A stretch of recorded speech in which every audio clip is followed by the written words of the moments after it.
किसी गांव में एक साधु रहा करता था। वह जब भी नाचता था तभी बारिश होती थी, इसलिए गांव के लोगों को जब भी बारिश की जरूरत होती तब यह लोग उसे साधु के पास जाते और उनसे अनुरोध करते कि वह नाचे, और जब वह नाचने लगता तो बारिश जरूर होती थी। कुछ दिनों बाद 4 लड़के शहर से गांव में घूमने आए। जब उन्हें यह बात पता चली कि किसी साधु के नाचने से बारिश होती है तो उन्हें यकीन नहीं हुआ। शहरी पढ़ाई लिखाई के घमंड में उन्होंने गांव वालों को चुनौती दे दी कि अगर हम भी नाचेंगे तो बारिश होगी, और अगर हमारे नाचने से बारिश नहीं हुई तो साधु के नाचने से भी बारिश नहीं होगी। अगले दिन सुबह सुबह गांव वाले उन 4 लड़कों को लेकर साधु की कुटिया के पास पहुंचे। गांव वालों ने साधु को सारी बात बताई। फिर उन लड़कों ने नाचना शुरू किया। पहले लड़के ने नाचना शुरू किया। आधा घंटा बीत गया।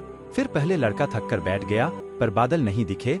कुछ देर बाद दूसरे लड़के ने नाचना शुरू किया और 1 घंटे बिताते बीते वह भी थककर बैठ गया। बाकी दोनों लड़कों ने भी ऐसा ही किया, पर बारिश नहीं हुई। अब साधु की बारी थी।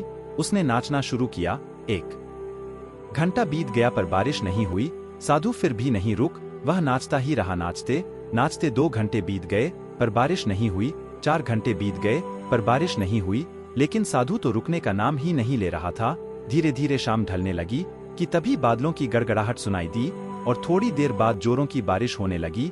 यह देखकर 4 लड़के दंग रह गए और तुरंत साधु से क्षमा मांगी। फिर 4 लड़कों ने साधु से पूछा, बाबा भला ऐसा क्यों कि हमारे नाचने से बारिश नहीं हुई और आपके नाचने से बारिश हो गई? साधु ने उत्तर दिया, जब मैं नाचता हूँ तो 2 बातों का ध्यान रखता हूँ। पहली बात तो मैं यह सोचता हूँ कि अगर मैं नाचूंगा तो बारिश को होना ही पड़ेगा, और दूसरी यह है कि मैं तब तक नाचूंगा जब तक कि बारिश ना हो जाए। सफलता पाने वाले में भी यही गुण विद्यमान होता है।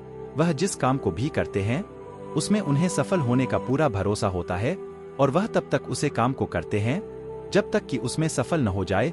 इसलिए अगर हमें सफलता हासिल करनी है तो इस साधु की तरह ही अपने लक्ष्य को प्राप्त करना होगा।